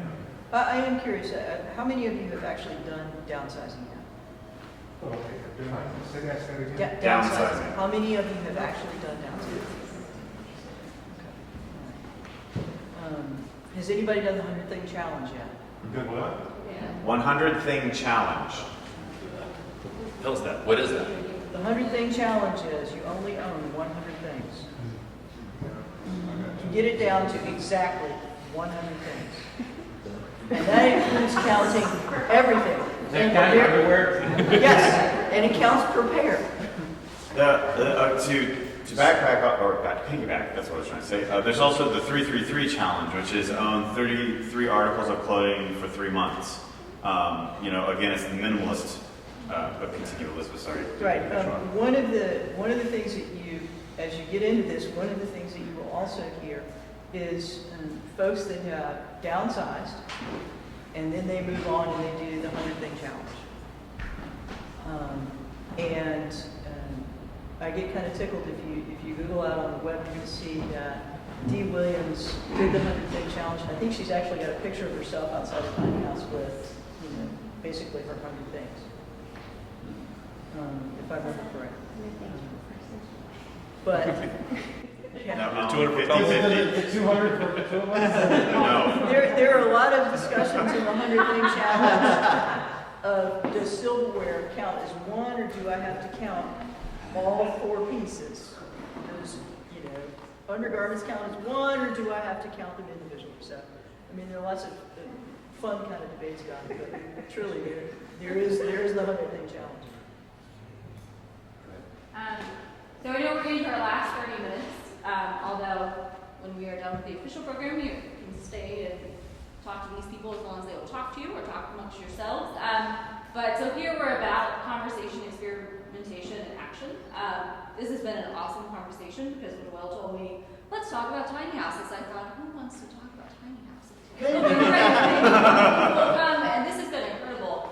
But I kind of want to move to the experimentation and the action side. So on the experimentation, especially for our panelists and maybe for some folks in the audience, what do you see as the biggest opportunities for Atlanta to experiment with these? So who should be using them? What are some interesting uses? And I know we've had a couple of case studies already. And then on the action side, what are the big actions? So I know I've heard a lot about zoning and policy.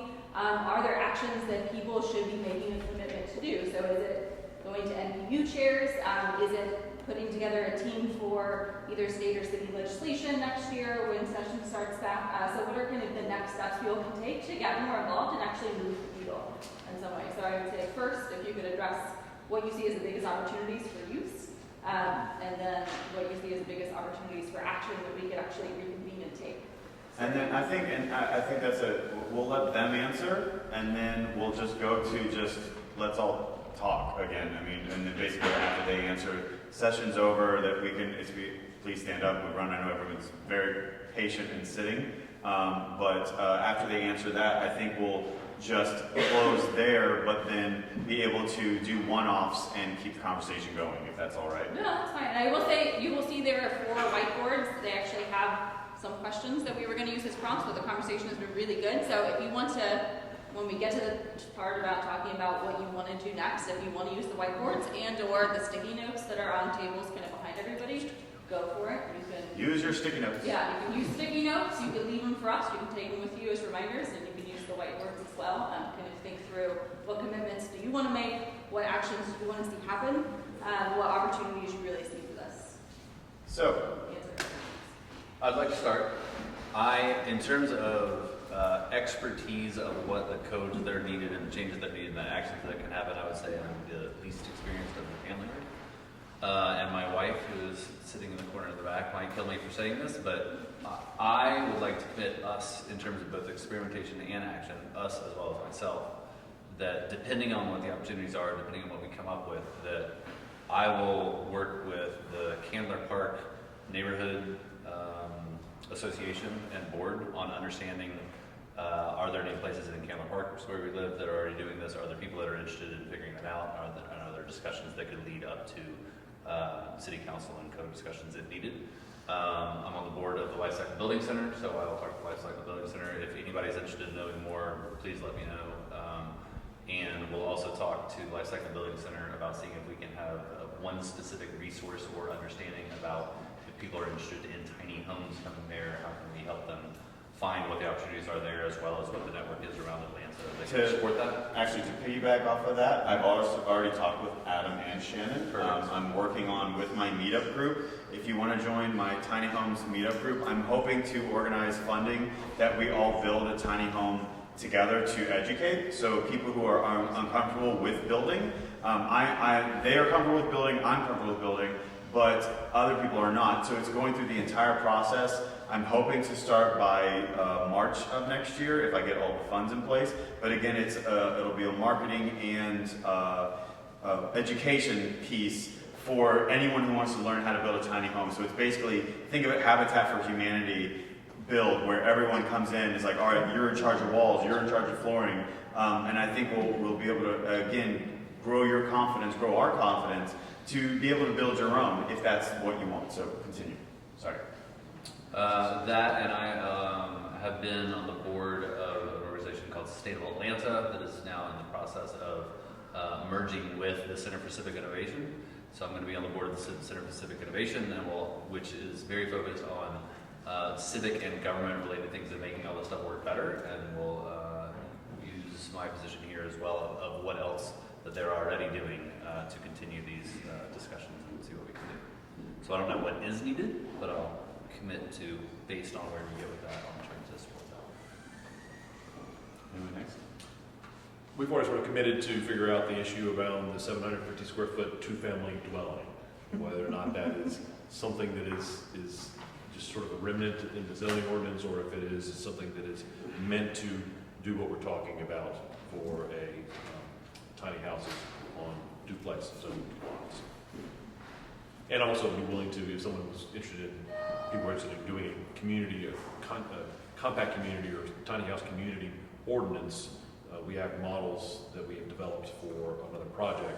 And while I don't think the city would be welcoming to this right now because they feel overwhelmed with a variety of planning issues, the city is talking about a new zoning ordinance at some point, and whether or not that actually happens, we'll see. No skepticism, no cynicism there. It is what it is. But having that included in something new, or having it be added to the zoning ordinance as a standard, is something I'd be more than willing to sort of help people find the right voice in. I'm going to work with you on that.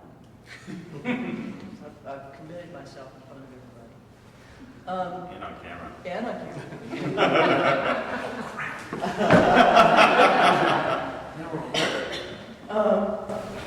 And one of the other things that I would like to see and would like to work with folks on,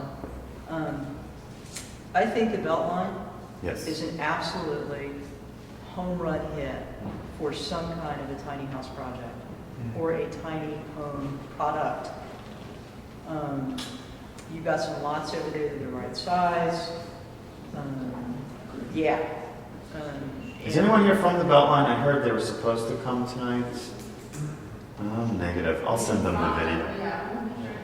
We'll make sure they get the video. I think that's just, it's asking for lots of wonderful, innovative things on the Beltline. This would be one of them. So that I would commit to opening up that discussion with folks. And the Beltline overlay, which mainly applies to things more than single-family homes. Theoretically, they could amend the Beltline overlay to allow this sort of thing to occur within existing communities. One of the things that I have started to take a look at also independently is RV ordinances and statutes. You know, the truth of the matter is that you have already in place that which would allow you to do this.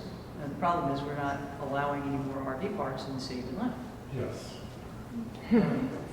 Yes. So, you know, what was old is new again. So. And I'd like, before you go, I'd like to add the Beltline thought to the Lifecycle Building Center thought. What about building a great community-educated product where a bunch of people come together and learn how to build a tiny home, and it's on video, and it's at the Lifecycle Building Center, talk about reuse of materials. The Beltline is actually going to, the southwest loop goes right past the Lifecycle Building Center. So then move that to maybe the already completed and open loop so that it can be there and be both an educational thing and then show the community what these are and how to build them. Well, and I'd like for the students at SCAD to help build or design. Done. And be part of that process. There you go, Nate. Students. And then also as a professional architect, I'm interested in pursuing a different type of tiny house. Awesome. Are there any of you that are interested in building on your own? Wow, that's excellent. Any of you ever heard of a school called Yestermorrow? So, Yestermorrow. That's Yeah, it's in Vermont, and they've got a one-semester program in a sustainable product, how to build a tiny home. Wow. Was that Dietrichson? No, he is a different. He does his own thing, and he shows up, and you can work with him for a week. This is truly a semester program. Okay, so take a look at that.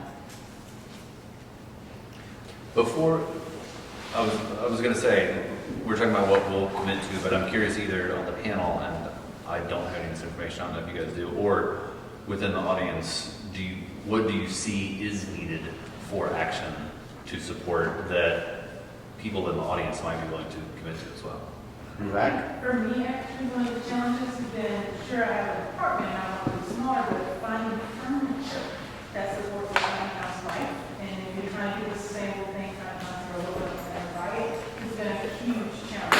It's not something that's going to be huger challenge.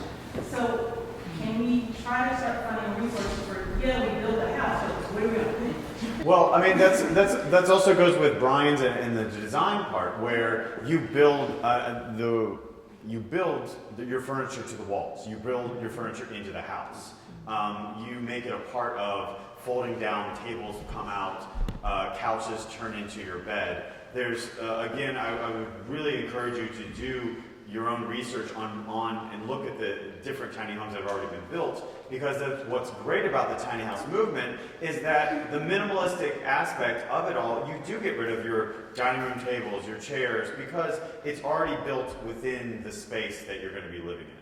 But I guess that's my challenge is I don't have the house yet, but I Right. want to support the putting the furniture of that lifestyle because there aren't tiny houses yet. I'm not a designer. I don't want to build my own house. I want to find somebody that has the expertise to do that. You need a tiny IKEA. That's actually points out a really big problem. You cannot buy a compact stove. IKEA does not have a 2-burner stove. You gotta order that online, and you have to go to boats and shipbuilding places really to get it. There are so like other things that talking on the aspect. So people are using a lot of sailboats, heaters and burners and other things like that. Again, but unfortunately, they do have to be ordered.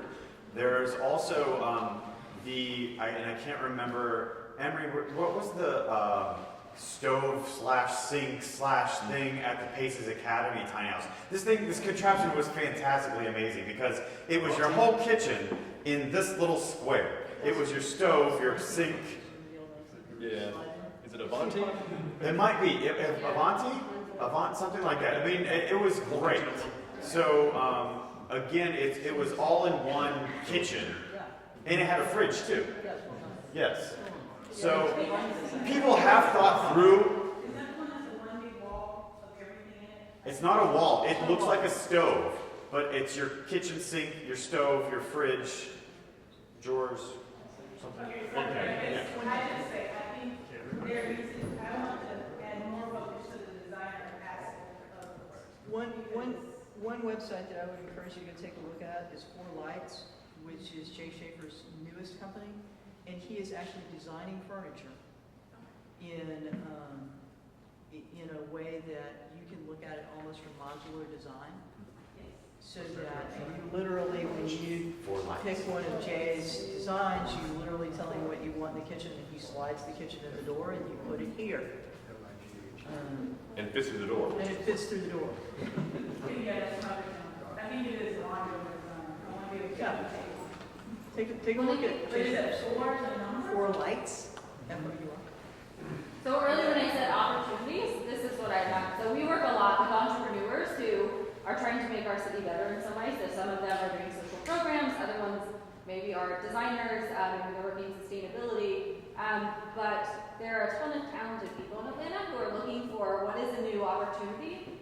If they knew that there was a room of 40 people who wanted small modular furniture, that is an opportunity for someone to start a business.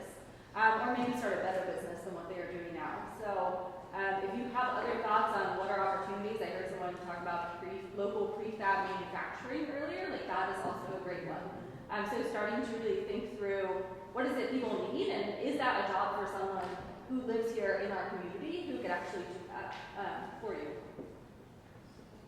Yes. I hope that this qualifies as I want to respect that process. I think it's really valuable. You seem to be excited about tiny houses as a potential for affordable housing. Yes. As part of the kind of financial freedom.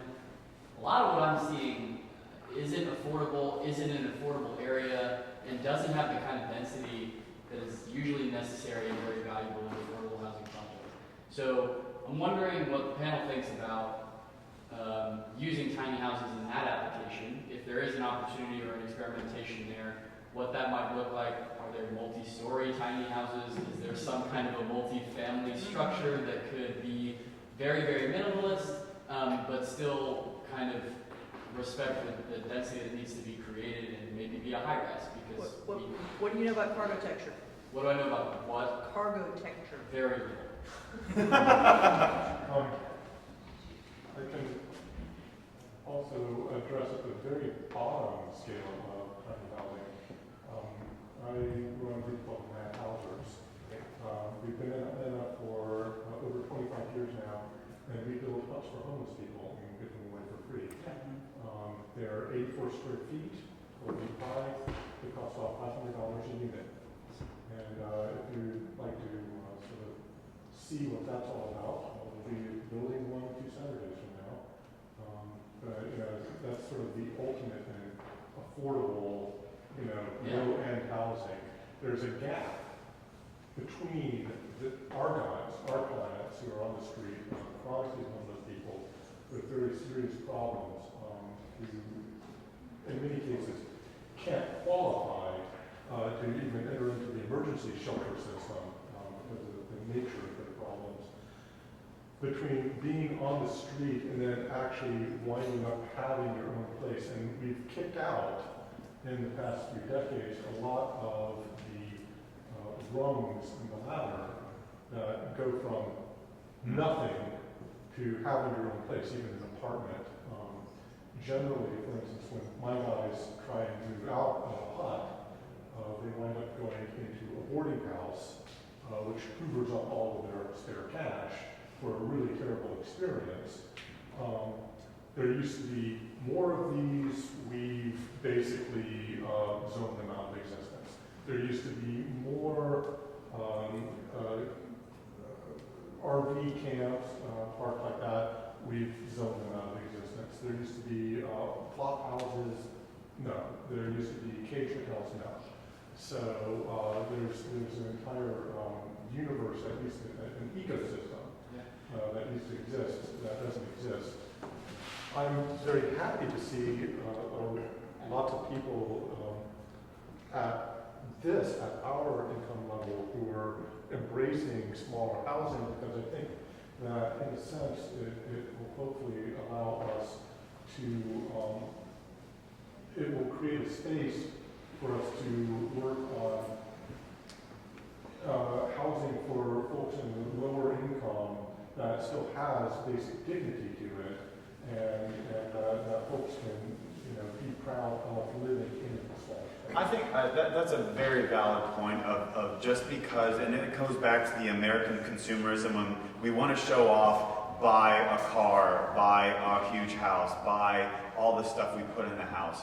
And yet, why can't we be proud of a space that we live, no matter what size? You had pointed out that when you were talking about an example of we want a place where the artists can live, and I thought, well, we also want a place where the dishwashers can live. Yes, yes, the housekeepers. I mean, but then again, we do have, unfortunately, we put a class system ourselves of like where we think other people should live and where we think, where our own person should live. I want to be in if I'm able to work with the city of Atlanta to build a homeless, or not necessarily homeless, but a tiny house community. I want all aspects of life to live there. I don't want to just be like, this is where, this is the first rung up for the guys that come off from the Mad Housers. So sorry, Elizabeth, cargo something? You said zoning, which has the force of law. And people wanted to preserve and people wanted to preserve the value. They're afraid that an area that has poor people becomes a poor area. Right. And this is a bit of an attitude and a bit of a self-fulfilling prophecy that I would hope that we can all perhaps commit to destroying that notion that living with folks who are not like us and who do not earn the same amount as we do is somehow making our life less. It's a very, very, very, very valid point. Just to keep on with time. Sorry, I'm going to let Elizabeth talk about cargo. Texture. How many of you have seen the cargo containers? Yeah? Have you seen what people are doing with them to use them as building product? It's beautiful. It's fantastic. You can do lots of density. You can go up. You can go sideways. You can do all kinds of things. It's a little bit like Legos, honestly. And they're level. But not the single net. Melanie, what was the opportunities? Anything else? Opportunities, right? Actions and opportunities. So, does anyone else have that want to make more? Sir, you had your hand up. I just want to find from the Board of Investor Atlanta, we do think about affordable housing at a broad level. I want to just kick a couple of numbers in which might help you on some of this. About 70,000 people in this city of only between 400,000 and 500,000 are apparently cost challenged for housing, which means more than 30% of their income. So that from a policy point of view, if you're going shopping some of these possible solutions, you might want to bang on that number, bang on an affordable housing strategy document that our organization developed. Sort of said, let's try for 5,000 additional affordable units by 2018, and do it for 100 million. That's 20 grand a pop. Now that's not buying the whole thing, but that's contributing towards it. So you can't do that with the sorts of things that Invest Atlanta, frankly, has been doing recently, which is like giving $4 million to Centennial Post to put up, and to provide 40 units that will be affordable. And that is a yes. Thank you for bringing that up. So throwing that for some macro and a couple of you're working with the city and one of the things that I'll say to the gentleman's point of speaking a minute ago, I don't think you put all of the affordable housing in one square block. Right. You don't. And what ends up happening is, I live in the U.S. Somehow, the shelters drift over into our area of town, and I understand why, because the land's cheap over there. it becomes this accumulation. You have a nice area of town, the property taxes and the land costs of the nice area of town make it very difficult to actually afford to build affordable housing there. So it has this sort of segregational effect without having to be explicitly segregational. You can just be priced out. And when folks are talking about the difficulties of gentrification, this is what they're talking about. We zoned ourselves and priced ourselves.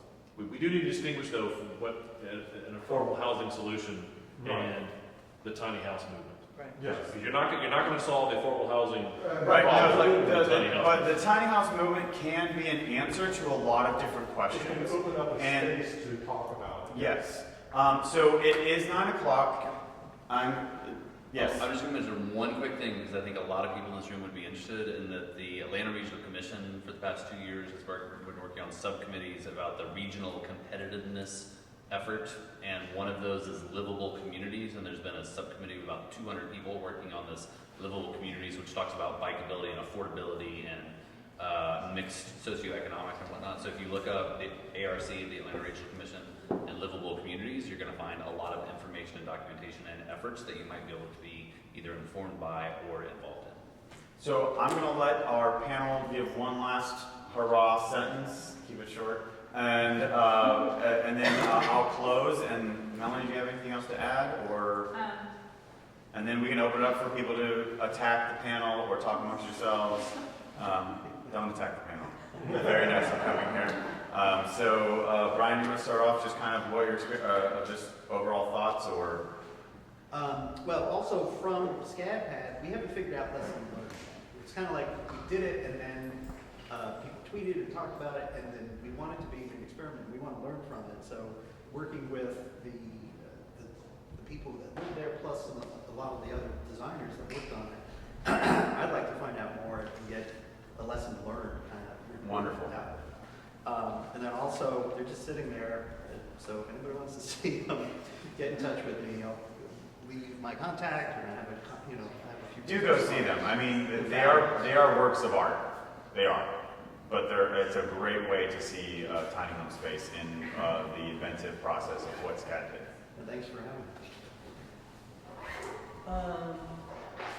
I am very excited to see this many people in a room that want to talk about these issues.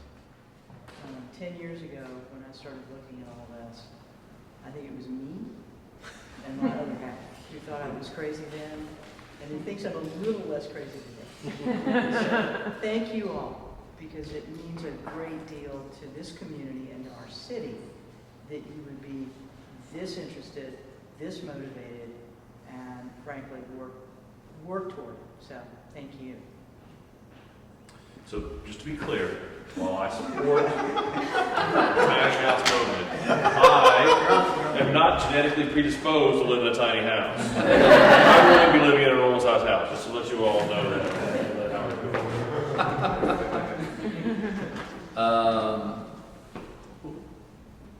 Learn, do, share, and advocate.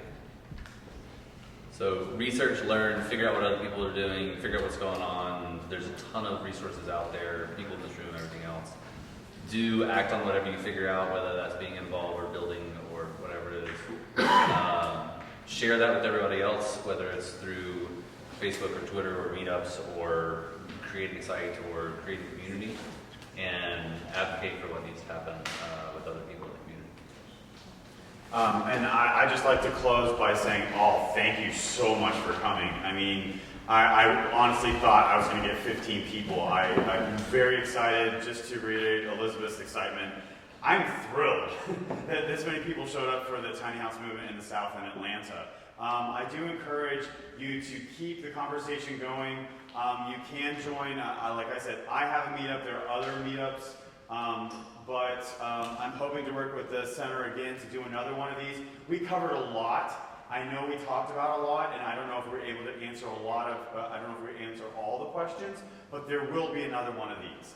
and know that you're in good company. There are people who are willing to help build, help teach, help learn, and all I can say is this is awesome.